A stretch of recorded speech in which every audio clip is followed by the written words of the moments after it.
My fiancé accidentally sent a voice memo meant for his sister, and what I heard about me made me leave the next morning. I, 29 female, left my fiancé, 32 male, of 3 years last week after I heard a voice memo he accidentally sent me that was meant for his sister.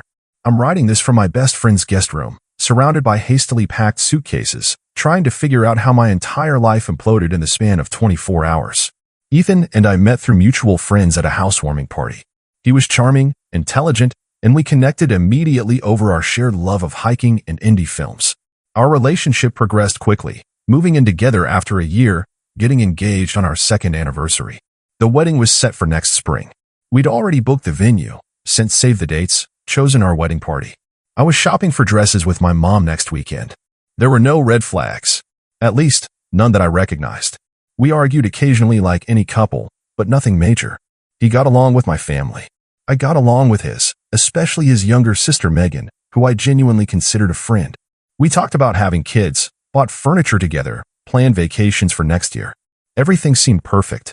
Last Wednesday night, I was working late at the hospital. I'm a pediatric nurse.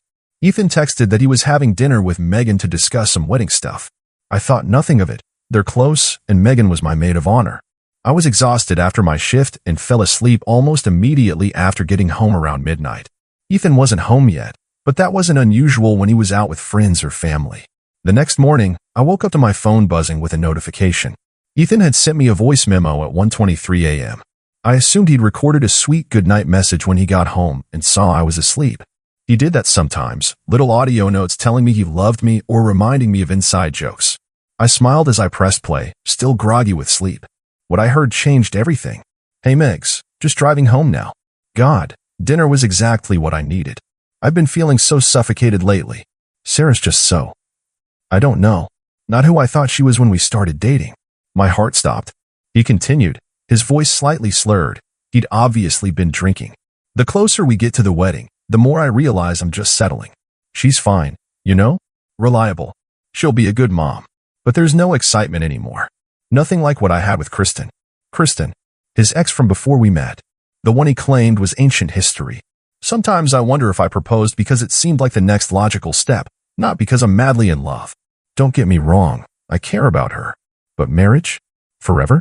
I don't know, Megs. When I see you and Daniel together, that spark you guys have even after 5 years. Sarah and I don't have that. Maybe we never did. I just fake it most of the time. I felt like I was underwater, sounds distorted, my vision blurring with tears. But what am I supposed to do now? Everything's planned. Everyone's expecting it. Mom and Dad love her. Your kids love her. It would destroy her if I backed out. And then what? Start over at 32? Maybe this is as good as it gets. Maybe the problem is me expecting some fairy tale bullshit. Anyway, I'm almost home. Don't tell Daniel I said any of this. Love you, sis. The memo ended. I sat frozen in bed, phone clutched in my trembling hand.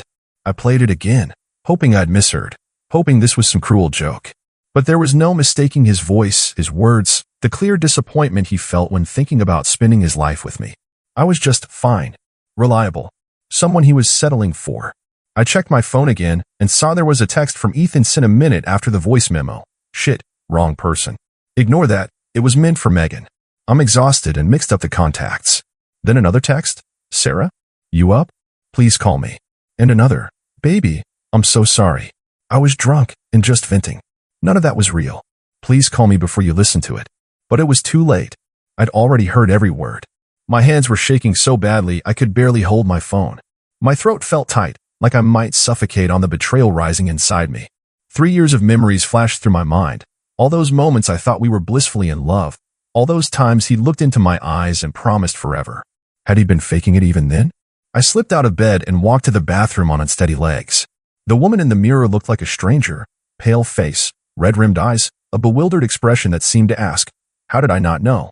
I splashed cold water on my face, trying to shock myself into some kind of clarity, but my thoughts remained a chaotic whirlwind of hurt and confusion. I heard his key in the door downstairs. My heart rate doubled instantly. I couldn't face him, not yet. Not when I felt like my chest had been cracked open and everything inside scooped out. I locked the bedroom door, turned off my phone, and cried silently as he knocked, calling my name with increasing desperation. Sarah, please. It wasn't what it sounded like. Please open the door. Let me explain. Explain what? That he didn't love me? That I was his backup plan, his safety net, his good enough? I was drunk, baby. I didn't mean any of it. Please talk to me. His voice cracked on the last word, and for a moment I almost relented. Almost. But then I remembered. I just fake it most of the time. How could I ever look at him again without wondering if he was faking it? How could I ever trust a single, I love you, after knowing he'd been comparing me to Kristen all this time? Sarah? I'm going to sleep on the couch. We can talk in the morning when you've had time to process. I love you. I'm so sorry. I heard his footsteps retreat down the hallway, the soft thud of his body dropping onto our living room couch. Eventually, his breathing evened out into sleep while I remained awake, staring at the ceiling, replaying his words over and over. I must have dozed off eventually because I woke to sunlight streaming through the curtains. For one blissful second, everything was normal. Then the memory of the voice memo crashed back, and the pain felt fresh all over again. I could hear Ethan moving around downstairs, the coffee maker running, cabinet doors opening and closing. He was waiting for me to come down, ready with his explanations and excuses. But what could he possibly say to undo what I'd heard? How could any explanation make it okay that he saw our relationship as settling for something as good as it gets, rather than the love story I thought we were living? I waited until he left for work the next morning. Then I packed what I could carry, called my best friend Emma to ask if I could stay with her, and walked out the door. I left my engagement ring on the kitchen counter with a note that simply said, I deserve someone who doesn't have to fake it most of the time. Goodbye, Ethan. It's been 3 days since I left Ethan's house and my entire reality has splintered into a before and after. Before, I was planning my wedding to a man I thought loved me completely. After, I'm sleeping on my best friend's pull-out couch, ignoring countless texts and calls, and trying to figure out who I am outside of the relationship I thought defined my future. The first day, Ethan called nonstop. His text started desperate, then angry, then pleading again. Please come home. We need to talk about this. You're overreacting. It was just drunk talk. Guys say stupid shit all the time. This isn't fair. You won't even let me explain. I love you. I've always loved you. Please don't throw away everything we build over one mistake. But it wasn't just one mistake, was it? It was a window into his true feelings, feelings he shared with his sister, but never with me. How many dinners had they had where I was the topic of conversation? How many times had he complained about settling for me? Emma has been my rock through all of this. When I showed up at her door with puffy eyes and 2 hastily packed suitcases, she didn't ask questions, just pulled me into a fierce hug and whispered, whatever it is, we'll figure it out together. Later, after I'd played her the voice memo, she held my hand across her kitchen table and said what I couldn't yet admit to myself. This is a blessing in disguise, Sarah. Better to know now than 5 years and 2 kids into a marriage. I've been trying to process everything in waves. One moment I'm furious. How dare he rob me of the future I thought we were building together? The next I'm devastated, mourning the loss of the man I thought I knew. Occasionally, treacherously, I wonder if I'm overreacting. Maybe it really was just drunk nonsense. Maybe everyone has moments of doubt before getting married. But then I remember his casual tone, the way he sounded more resigned than conflicted. She's fine, you know? Reliable. Like I was a practical car choice, not the love of his life. And the comparison to Kristen, that cuts deepest of all. For 3 years, whenever she came up in conversation, he dismissed their relationship as intense but immature. Now I know he's been measuring me against her all along and finding me wanting. My phone buzzed again yesterday afternoon. Megan this time. I almost didn't answer, but curiosity won out. Sarah, please talk to me. Ethan is a mess.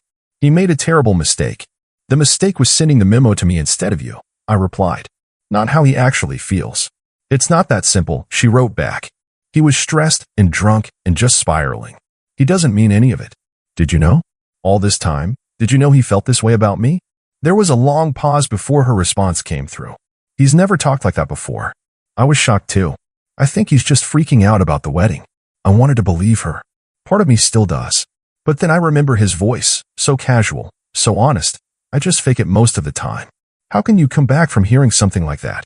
Last night, I finally called my mom. I'd been avoiding it, knowing that once I told her, this would all become more real, more final. She listened quietly as I explained, interrupted only by occasional shocked gasps. When I finished, the silence stretched between us for so long I thought we'd been disconnected. Mom? Are you still there? I'm here, sweetheart, she finally said, her voice thick with emotion. I'm just processing. I always thought Ethan was one of the good ones. So did I whispered, tears starting again. What do you need right now? Do you want to come home for a while? Home. My childhood bedroom with its faded posters and twin bed. The thought was tempting, To retreat to a time before adult heartbreak, before I tied my future to someone who saw me as merely adequate. I don't know yet, I admitted. I need to figure some things out first. Whatever you decide, I support you. And Sarah? This doesn't reflect on you. This is about him, not you. But is it? That's the question keeping me up at night. Was there something I missed?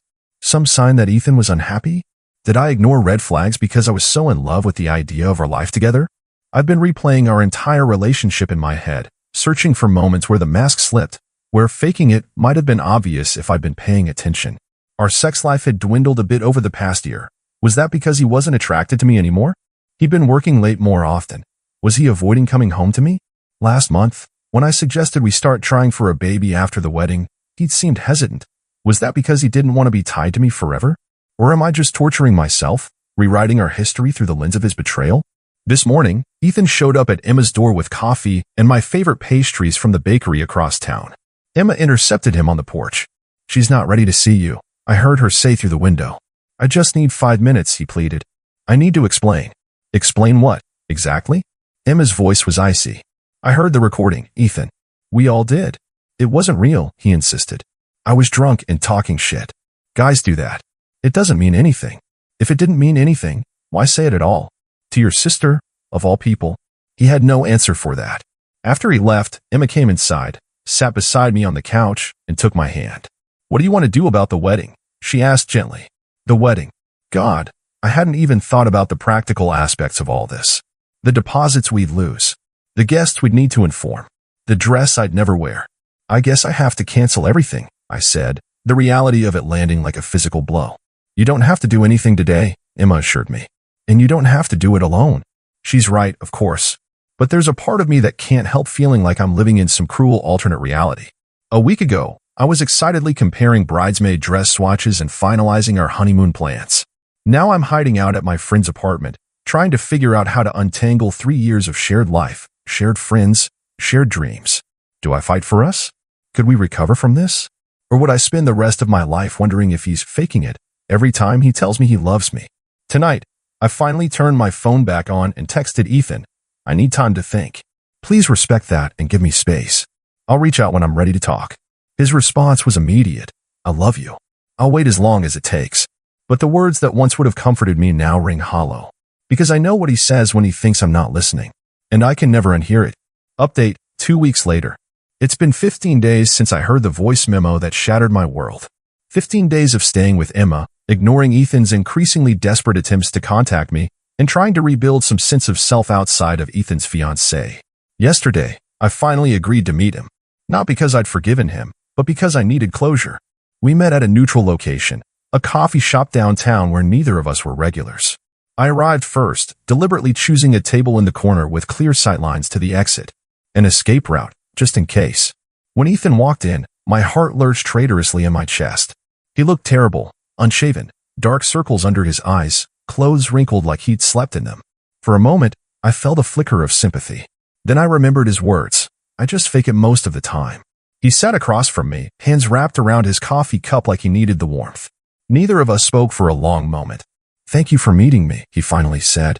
I nodded, not trusting myself to speak yet. "Sarah, what you heard, it wasn't real. I was drunk and stressed, and just venting to Megan. Everyone does that sometimes. Venting about traffic is normal, Ethan. Venting about your job is normal. Telling your sister that you're settling for your fiancé? That you're just marrying me because I'll be a good mom? That's not normal." He flinched. "I didn't mean any of it." "Then why say it at all? Drunk words are sober thoughts, isn't that what they say?" "It's not that simple," he insisted, leaning forward. "I love you. I've always loved you. But you're not in love with me," I said quietly. "There's a difference." "That's not true, isn't it? You compared us to your sister and her husband. Said we don't have that spark. Said you're basically settling because starting over seems too hard." He ran his hands through his hair, a gesture so familiar it hurt to watch. I was having a moment of cold feet. Everyone does before getting married. It doesn't mean I don't want to marry you. But should you? Should I marry someone who has to convince himself that this is as good as it gets? The question hung between us, heavy with implication. Ethan looked down at the table. "I'm sorry," he whispered. "I never meant to hurt you." "But you did," I said, my voice surprisingly steady. "And worse than the hurt is knowing I would never have found out if you hadn't accidentally sent me that memo. We would have gotten married, had kids, build a life, all while you were secretly feeling trapped. It wouldn't have been like that, he insisted. How do you know? You said yourself that you've been feeling this way for a while. That I'm not who you thought I was. What does that even mean, Ethan? When did I change? Or did you just stop seeing me clearly? He couldn't answer that. He just kept saying he was sorry, that he'd do anything to fix this, that we could go to couples therapy, postpone the wedding, whatever I needed. But what I needed was honesty. So I asked the question that had been haunting me. Do you still think about Kristen? His hesitation was answer enough. I don't compare you to her, he said finally. That's not fair. But you did. In the memo, you said we don't have what you had with her. It was different with her. Not better, just different. Different how? He squirmed in his seat. More volatile, I guess. Higher highs, lower lows. With you, everything is steady. Reliable. There was that word again. Reliable. Like I was a Toyota Camry. Dependable but boring. I like that steadiness, he added quickly, seeing my expression. It's good. It's what I want long term. But it wasn't what he dreamed of, was it? I was the sensible choice, the safe option, the woman he was settling for because starting over seemed too hard. I felt something shift inside me then, a final thread snapping, the last bit of hope dissolving. I think we're done here, I said, standing up. Sarah, please. No, Ethan. I deserve better than this. I deserve someone who's excited to marry me, not someone who has to talk himself into it. As I walked out of the coffee shop, I felt lighter than I had in weeks. The pain was still there, but something else was growing alongside it, a sense of self-worth I hadn't realized I'd been compromising.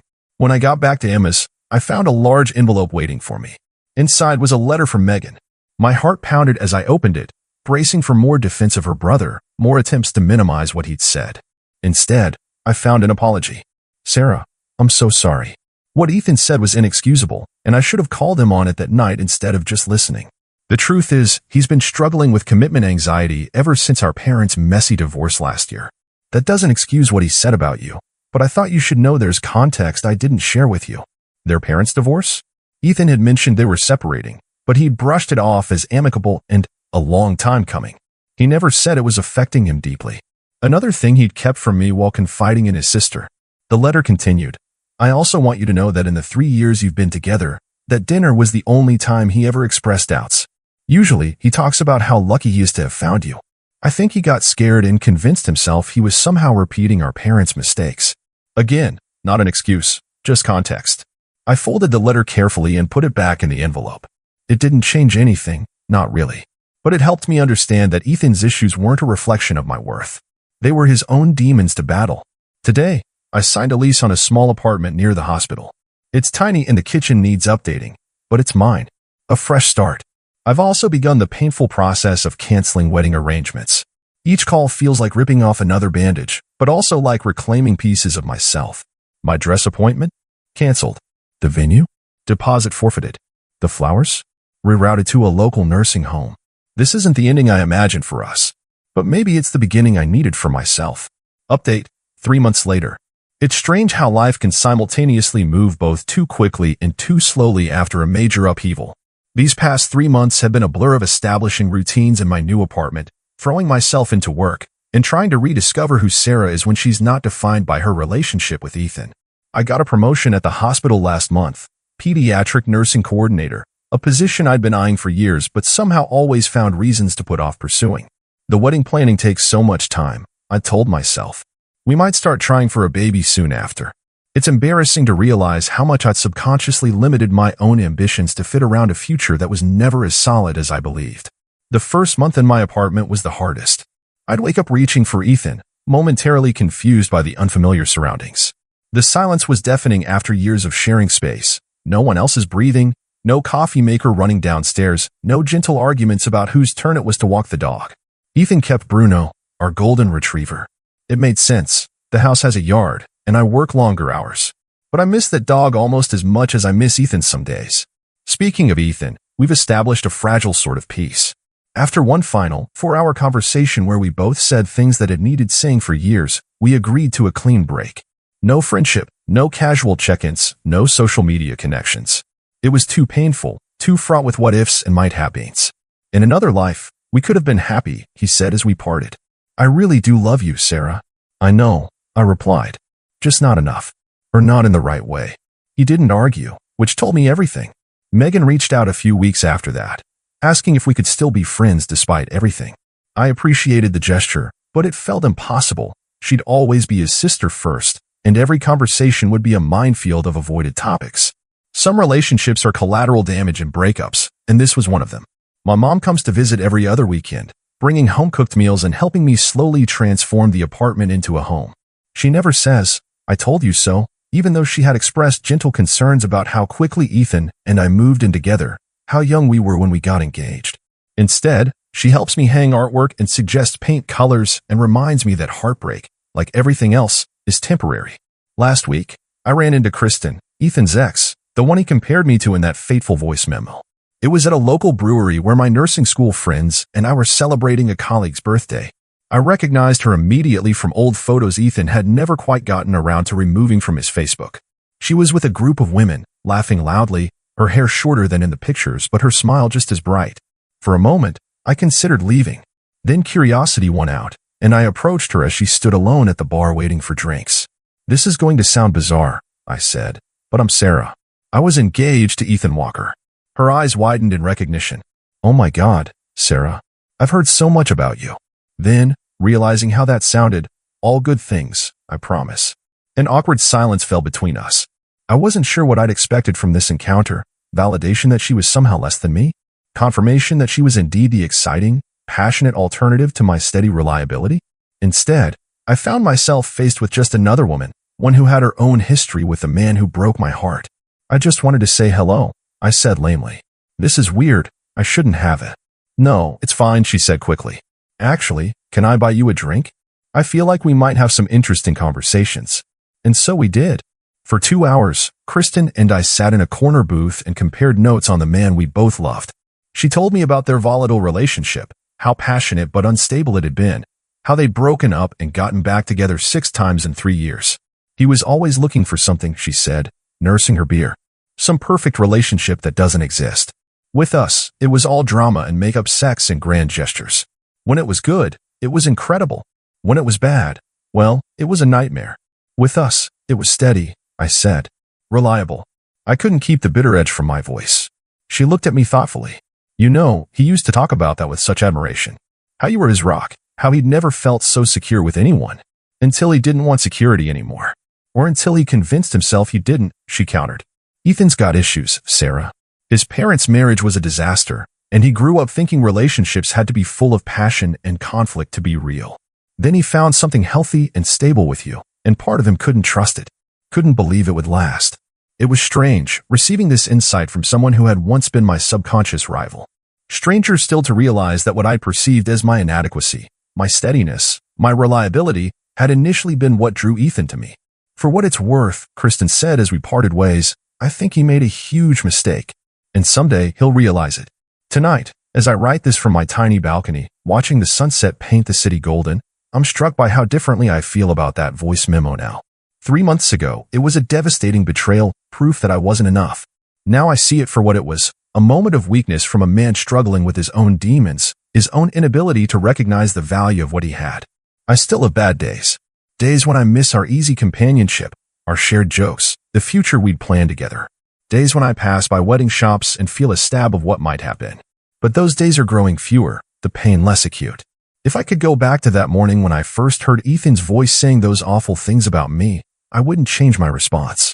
Walking away was the right choice, not because Ethan is a bad person, but because we both deserved more than a marriage built on settling and secret doubts. I don't know what happens next in my story.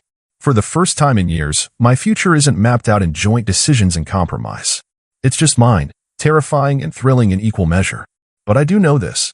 I am more than just reliable. More than someone's backup plan or safe choice. I'm complicated and loving and ambitious and worthy of someone who never has to question whether choosing me was settling.